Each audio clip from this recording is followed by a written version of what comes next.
Watch this video if you're doubting that your partner is the ideal partner for you. And by the end of it, you will learn one thing you need to do to get clarity on this. For the best relationship and dating advice, make sure to subscribe to my channel and hit the bell notification to be notified every time I upload a video. I'm Diana and I have a website called Better Topics that is dedicated to helping couples experience more love, joy, and connection. Now let's get into today's topic. Have you ever doubted that your partner is the ideal partner for you? And also, are doubts healthy or not in a relationship? Should we even feel any doubts in a relationship? Or should we just be 100% certain at all times that this is the right person for us? Well, today I am going to talk a bit about this. Why is it that we feel we need to be certain about things at all times in the first place? And I think this is rooted to basically whatever we see outside. And outside, I mean whatever we see on TV, especially romantic movies, what we might read in a book, or what we might see in our friends' relationships, family relationships, or maybe even our parents. Now, some people actually might start feeling guilty if, they might have this great relationship with a great partner, but at certain points they do doubt whether is this the one, is this the right person for me? And this in turn actually makes them feel guilty and not talk about it, which can lead to buildup of negative emotions that might just explode at the wrong time. Now, let me get clear. It is normal to have doubts at any point in a relationship. However, what is important is to notice what do you have doubts about, and if they are related to some very important values and characteristics that you want your partner to have, or things that you want to experience in your relationship. Now, the reason why I said that feeling guilty about having doubts, once in a while about your relationship stems from things that we see outside of our relationship is due to the fact that we don't see other people's doubts. Although so many people have doubts in their relationships at a certain point. The longer you're in a relationship, the longer you might come across certain points in that relationship where you think, is this the right person for me? But then the key point is to remember whether these doubts are warranted and whether they are related to anything significant for you. And by the end of this video, I will actually explain exactly what I mean and exactly how to find out whether your doubts are warranted or not. Humans in general, and women especially, have this sixth sense, if you like, or let's call it gut feeling, where sometimes, we feel that something might be a bit off. And this most times is warranted, but sometimes it can just stem from our insecurities built up from past relationships. Therefore, if you have a relationship with this amazing person that is so kind to you, so good to you, and they love you, you love them, everything is perfect, you still might get some doubts once in a while, even purely because sometimes it seems too good to be true. Now, one way movies and romantic books actually help us have more doubts is because you see in movies the only thing they show you is there are these two people, they see each other, they love each other, they have this amazing experience, something happens because that makes it a movie, they break up, or something comes between them, and then by the end of the movie they come back together, everyone is happy, they live happily ever after, and that's it. And the only thing they might show is 10 years later, 5 years later, or anything like that. And you see, nobody shows you actually what happens with a relationship. Now, yes, in the beginning, it's amazing to have that, passion and to want to come together with that person that you actually like and love, and everything is amazing, and it's you're bursting out of happiness and all of that. It's great. However, you have to understand that after a certain point, the relationship takes a, let's say, cozier course. The passion might not be at the same level of intensity as it was in the beginning, which, if you think about it, is actually a good thing. Because although in the beginning we have that high spikes of passion and happiness and everything good, we also have the other side of it, which is uncertainty and not sure whether this person actually likes me, Are they actually willing to be in a relationship? Do they really want to commit? And all of those things. So you see, these come hand in hand somehow. Therefore, later on, once you've established that you're in a relationship and you're committed to each other, it is normal for the relationship to take a somewhat chilled course.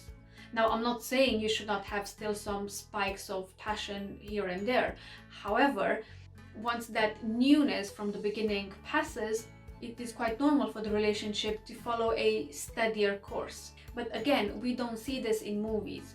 What we see are either problems in movies, in specific dramas, or in romantic movies, we just see the beginning and, when they fell in love, what they've passed through, and what they had to do to actually be together and all of that. We don't really see what's happening after that point, because it really depends on the people involved in that relationship.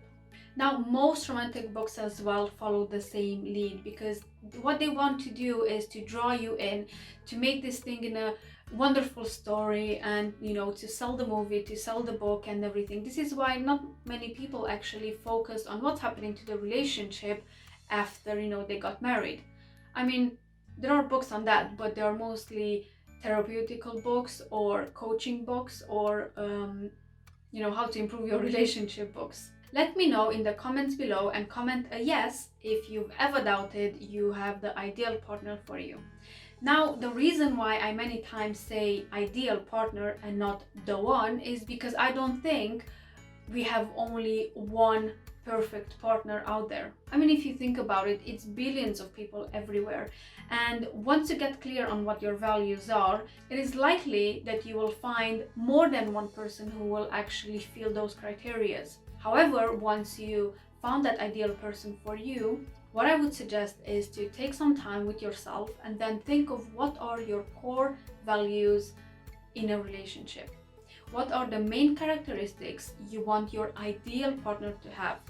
Whether you think of your current partner or whether you think just of an abstract idea of a partner, just write down whatever is important for you. Now, I don't mean about physical things, that they should own a house, a car, a yacht, or half of a country. That's not what I mean. What I mean, what personal characteristics should your ideal partner have? For example, before I've met my husband, I got very clear on what is it that I want to experience in my relationship and what I would like my ideal partner to have as characteristics. And I wrote down things like, being educated, or at least to be willing to educate themselves, to have similar family values, because family for me, it was very important, and wanting to have kids and to proudly show me off as his wife everywhere where we go, and to always be polite and open the doors, pull the chair, and all of these things, because for me they were quite important to make me feel feminine and like a woman in this relationship. Therefore, you can put anything similar to that, or anything that is important for you. If you don't want children, then don't put it on your list. If you want children, then put it on your list. And make sure that you get clear with what you want. Once you have that clarity, then you can actually analyze your current partner and then see how many things out of your list do they meet. Do they want children the same as you, or do they not want children the same as you? Is growing important for them if it is for you? Is family important for them if it is for you? And so on. You see, once you distill these things, you will understand exactly why is it that you actually have doubts. Now, again, when I did my list, I think I ended up with about 20 something points on it. And out of those, I was very lucky and my husband met all of them, and some other very good characteristics that I've never even thought about. However, your partner doesn't meet all the criteria from your list, that is okay, but make sure that he meets the most important ones. Therefore, once you have your list, try to put them in the importance order. Once you've done this, make a second column next to it, and then write down all your partner's characteristics, the ones that he meets from your list.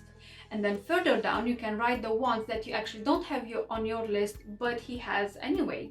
For example, if you didn't put on your list that you want kids because you're okay with having or not having as well, but your partner does want kids and is very important for them, you can put them further down as well. Once you have this, you have a lot more clarity on what the relationship is and where is it more likely to go. Once you've done this, it is very important to look at those lists very objectively and try to understand whether your partner meets your main basic characteristics that you're not willing to give up under any circumstances. For example, having kids and family for me was a deal breaker. Luckily, my now husband as well, he had those as main values too.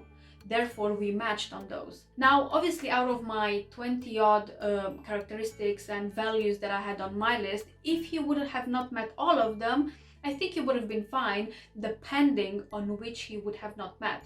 I mean, I was willing to let go of some of them, but I was definitely not willing to let go on some other ones. Therefore, you have to get very clear on what your main characteristics are in a partner and which are your deal breakers. Then check if your partner actually meets your main characteristics that you would like in your ideal partner. If they don't meet all of them 100% the way you have them, it's okay as long as you are okay with them. Now you have to get very clear how important they are to you. Are you willing to give some of those up in trade of some other characteristics that they might have that you haven't thought about, but you like it that they have them?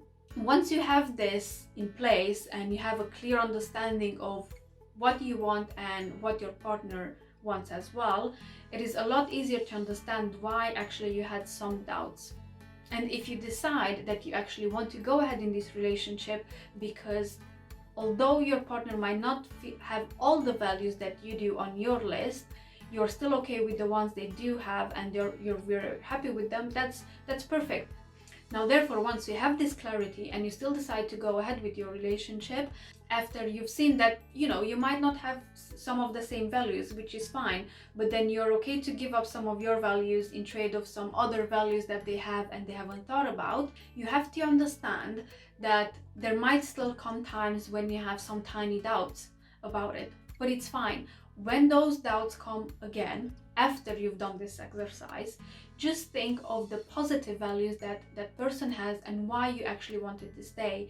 It is normal, in time that people change, and then some of our values might change as well with time. It is okay. Again, once in a while you can reassess. Whenever you have doubts, and especially if these doubts keep growing and growing, it's always best to, get clear on what our own values are and then what our partner's values are and whether we are still matching. And, if most of them, if a big percentage, let's say, 75, 80%, it's up to you how much you're willing to let go of. They are still matching. You can go ahead with a relationship still and then just leave the doubts aside. So, when you have doubts like these, it's best always to listen to them, see why do you have these doubts? Is it just because you feel insecure, or is it something worth looking into? As I've said before, doubts are normal to have at any point in the relationship. It's like buying a car. Okay, it might not be the best example, but hear me out. For example, I got this car which I really wanted for ages and ages. It's amazing, it's electric, it drives easily, it almost drives itself. I love the car. And although I was so in love with the car at first, after driving it a while, I just thought about it. Was it still worth it? Because at the end of the day, it was a bit pricier and I could have done some other things with that money. And it is just a car that basically doesn't bring many returns. Was it actually worth it? But then when I thought about it, why was the actual reason why I wanted this car? And then once I remembered all those reasons why I got the car in the first place, it made all my doubts go away and still enjoy the car again and be very happy with it. Again, if you have done the previous exercise I talked about, where you have to get very clear on what you want and what your core values are and what your partner's values are, and you're happy with the values that both of you have in the relationship, and you still have doubts, you have to look into it a bit more and then try to understand why is it, and what do you feel it's missing from your relationship? Is it that initial spark, or is it maybe what if there is something better out there? Because at the end of the day, if you're in a relationship, you have to take a commitment to actually be maybe faithful if this is a big value for you, or actually be in that relationship with a certain person. Because at the end of the day, there always will be someone nicer, taller, I don't know, more handsome or wealthier or whatever you want. There always is someone better out there if you think about it like that. However, it is about you taking the commitment to actually be in this relationship, which you should take after you're clear about your values and the other person's values as well. Let me know in the comments below if anything what I've said today helped you and helped you get rid of some doubts as well in your relationship and how you moved on. Now, if you want to join a community of like-minded people who are trying to work on their relationship or meet the ideal person, make sure to join our Facebook group, and I've put the link for that in the description box below. If you liked the video, like and subscribe, and make sure to share it with your friends.